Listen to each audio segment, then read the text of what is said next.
Thank you for joining us.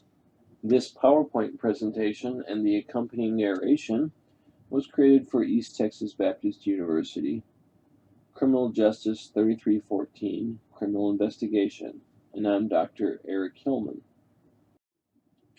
The textbook we use in this course is Criminal Investigation 11th edition by Hess, Orthman, and Cho.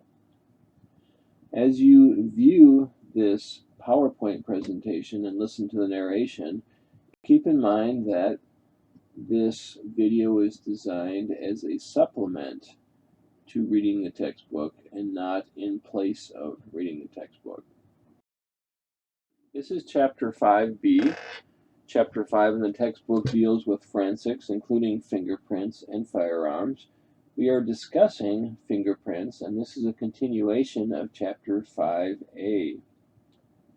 We learned in Chapter 5A that there are three main groups of fingerprints: arches, loops, and whorls. And so we're going to cover those in a little bit more detail in this video.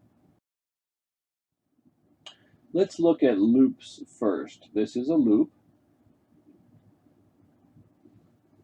When we look at a loop, we have to have some kind of definition for what a loop is. And so the powers that be have decided that a loop must have one or more ridges entering from one side. So as you look at this fingerprint, you have ridges entering from the right side, recurving. So here's a ridge that enters from the right side, and it recurves around and exits from the right side. So in a loop, these ridges have to enter and exit from the same side. That makes this a loop. Loops, as we said in Chapter 5A, are the most common pattern. Approximately 60 to 65%, or almost 2/3 of people have loops. Now there are two different kinds of loops, an ulnar loop and a radial loop. It's actually easier to understand than it may first sound. On the picture on the left, the fingerprint on the left, we see ridges entering from the left side, recurving around and exiting from the left side. We also find that they enter and exit on the same side of the finger as is facing the little finger. If these loops open towards the little finger, they're called an ulnar loop. On the picture on the right, we have loops entering from the same side of the finger as the thumb, recurving around and exiting on the same side as the thumb. So that would be called a radial loop, simply a loop that opens towards the thumb. So just remember, ulnar loop opens towards the little finger and radial loop opens towards the thumb. The next major group is called whorls. Whorls are divided into four different types of whorls, and they are a plain whorl, a central pocket loop whorl, a double loop whorl, and an accidental whorl. You can see pictures of all four of these types of whorls, but I think what we should do is take a picture of each one and blow it up so it make it easier to understand the differences between these four. So here's a plain whorl. If you look, the center part of the whorl has been emphasized by changing the color from black to gold. In a plain whorl, one or more ridges form a complete circle around the center. And so you see this whorl has a complete circle here, and a complete circle here, and a complete circle here. This often looks like a bullseye or a target, where you have circles inside of circles. So if you see something that looks like a bullseye, you could call that a plain whorl. This is a central pocket loop whorl. Now this can be a little bit confusing because this is not a loop, this is a whorl. But for some reason, the powers that be decided to define one type of whirl by using the word loop. So, a central pocket loop whirl has a pattern which goes around the circle in the center. However, rather than a complete circle, this makes a spiral. As you follow this loop around, it enlarges to a spiral. So that's called a central pocket loop whirl. So if that was a target with complete circles, that would be a plane whirl. But because it's a spiral, we're going to call that a central pocket loop whirl. This is a double loop whirl. It's made up of two loops combined into one fingerprint. The best way to remember what a double loop whirl looks like is when you look at this Japanese symbol of yin-yang, you kind of see a similar type pattern in the double loop whirl. And so as you look at the gold ridges that are set apart from the black ones here, you see a pattern similar to the Japanese yin-yang symbol, and that's called a double loop whirl. I'm just giving you these examples to make it very easy to remember what the different types of fingerprint patterns are called. This is an accidental whirl. It contains two or more patterns, or is a pattern not covered by other categories. And the best way to remember this is that it simply looks like an accident. It may be a combination loop and a plane whirl, or a loop and a tented arch. It could be just about anything. It's almost as if the dermal papillae, when it was being developed in utero, had different ridges that sort of ran into each other and just created an accident. So an accidental whirl is often a pattern that doesn't fit any other type of pattern.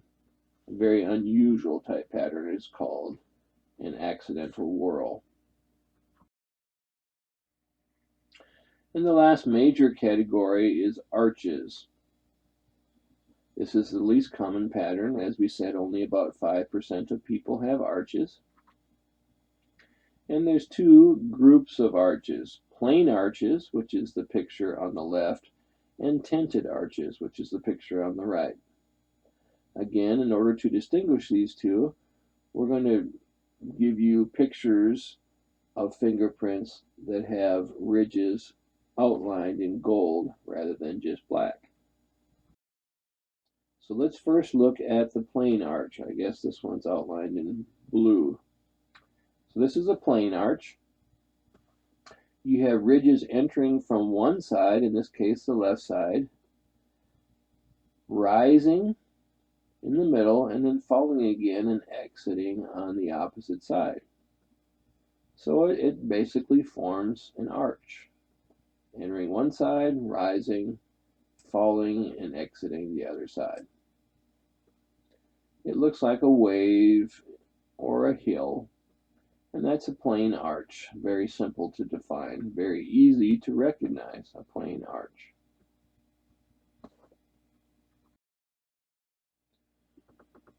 On the other hand, you also have tented arches. What's the difference? Here, the ridges are entering from one side, just like a plain arch, but they're spiking in the center and then falling and exiting on the opposite side. So just like a plain arch, it's entering from one side and exiting the other, but here it forms a spike in the middle rather than a gentle rolling rise. The angle here is less than 90 degrees. That's what makes it a point. And they call it a tented arch because you can imagine this could be a piece of canvas with a pole in the center making a tent for someone to sleep under. So a tented arch is going to have a point in the middle that's less than 90 degrees.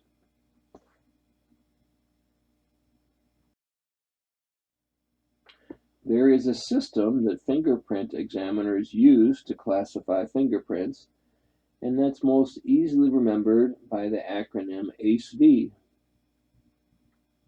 ACE-V is a four-step process to identify and individualize fingerprints. So let's look at the first step. When we say ACE-V, we're saying four steps, A, C, E, V. The first step starts with A, and it's called analysis.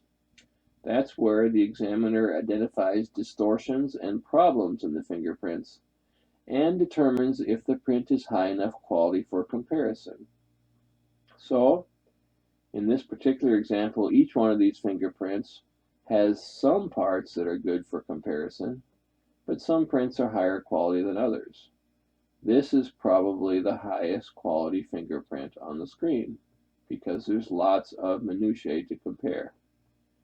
On the other hand, this fingerprint, the top half is very poor. It's so smudged, the fingerprint examiner will have a hard time finding minutiae to identify.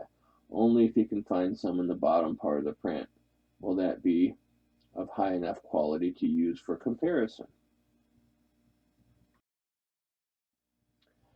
The second step is called comparison.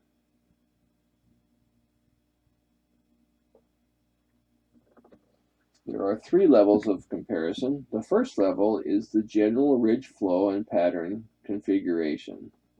In other words, arches, loops, and whorls. These are class characteristics, and we call them class characteristics because millions of people in the world have arches, millions have whorls, millions have loops. So these are just general ridge flows. It only puts that fingerprint in a general class. It can't identify individuals. The second level is locating and comparing the ridge characteristics, which, as we said in the previous segment, were also called minutiae. The individual characteristics can identify an individual. And at the third level, there's an examination and location of pores, those are sweat pores, breaks, creases, scars, and other permanent minutiae. These are also individual characteristics. So, for instance, if you cut your finger when you were a child, that would create a scar that would be permanently in your fingerprint, even though it wasn't there originally when you were born. It's a result of trauma to your finger, and that would be level 3.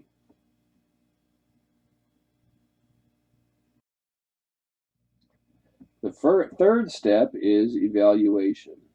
And when the person evaluates, when his fingerprint examiner evaluates the fingerprints, he's got 3 possible decisions to come up with. One is identification.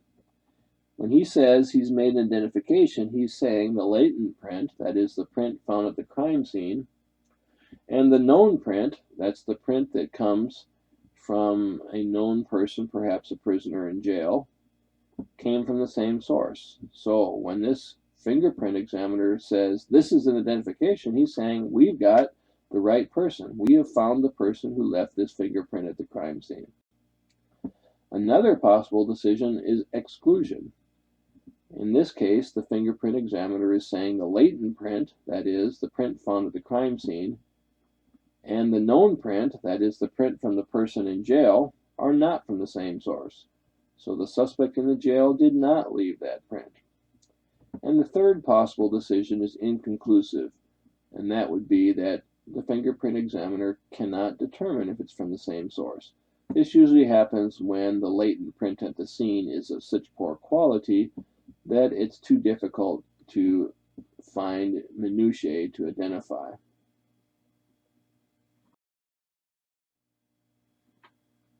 And of course, the fourth step is V for verification. In the verification part, the examiner who made the conclusion is then, his work is passed on to another examiner, and that second examiner has to confirm it. And so you always in fingerprint identification, you will always have at least two sets of eyes looking at the fingerprints. Now, what if in the verification process this second examiner says it's not a match? The first examiner says yes, it is a match.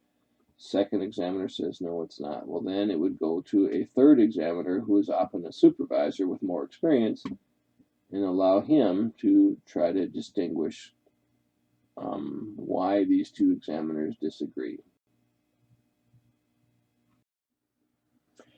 Fingerprint examiners not only compare fingerprints, but they also have to classify fingerprints. Fingerprint classifications are based on fingerprint patterns, on the arches, loops, and whorls that we previously talked about. A man named Sir Edward Henry originally created the fingerprint system more than 100 years ago. The FBI more recently has taken Sir Edward Henry's system and modified it. The FBI looked at all the different kinds of loops, whorls, and arches and counted the fact that people had 10 fingers, and from that determined that there are actually 1,024 different groups that fingerprints can be classified in.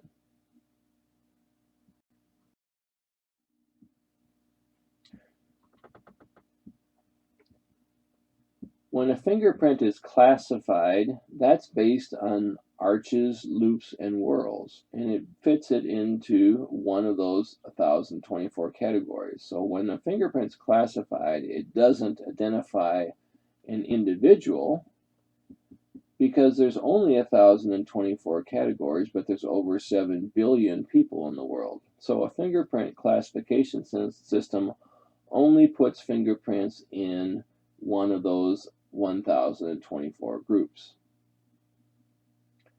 Then it provides a fingerprint examiner with a number of candidates, all of whom have a set of prints in the system's file. And so if a set of prints are left at the scene, and for instance, if all 10 prints were left at the scene, a primary classification would determine which of those 1,024 groups this particular person was in. All that is a group classification. Then the fingerprint examiner has to look at the individual minutiae to try to distinguish that fingerprint from all the other 7 billion fingerprints in the world. NCIC stands for National Crime Information Center. That is a computer that the FBI uses, and that's where fingerprint classifications are contained. So, the FBI has decided, through the NCIC system, to give a 2-digit letter number code to each of your fingers. Since each finger has 2-digit code assigned to it, and you have 10 fingers, that means that the NCIC fingerprint classification has 20 digits. And so, for instance, an arch, a plain arch, is called AA. That's the 2 digits associated with a plain arch. A tented arch is called TT. And as you go down this list, for instance, a plain whorl would be a P followed by the tracing. A inner tracing whorl would be a CI. These are all subcategories that the FBI has created. And basically what that means is a 20-digit code is assigned to each person. Everyone in here, if you're ever fingerprinted, will be assigned a 20-digit NCIC code. I was fingerprinted when I joined the Houston Police Department. I was fingerprinted when I went to the FBI Academy. I was fingerprinted when I graduated from law school and applied for the bar. I was fingerprinted when I joined the Houston County Sheriff's Office. So there's at least 4 different sets of fingerprints that the government has on me. And each of those sets of fingerprints will have the same 20-digit code because my fingerprints haven't changed over the years.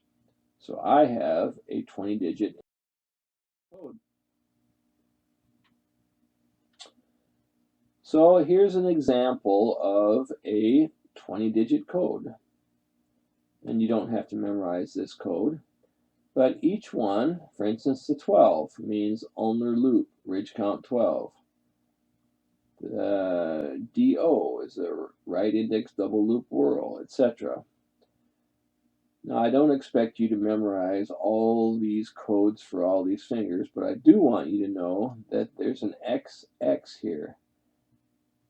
Now, this stands for an amputated finger, so this particular person doesn't have 10 fingers. Somewhere in his life, he had an accident and he lost a finger, so he only has 9. But he still has to have a 20-digit NCIC code. So because he's missing a finger, the NCIC system will put 2 X's in there to make sure that even though he's got 9 fingers, he still has a 20-digit code.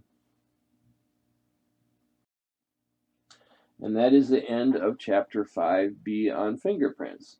Once you have watched this video, listened to the narration, and taken notes, then I encourage you to proceed to Chapter 5C for a continuation of our study on fingerprints. Thank you.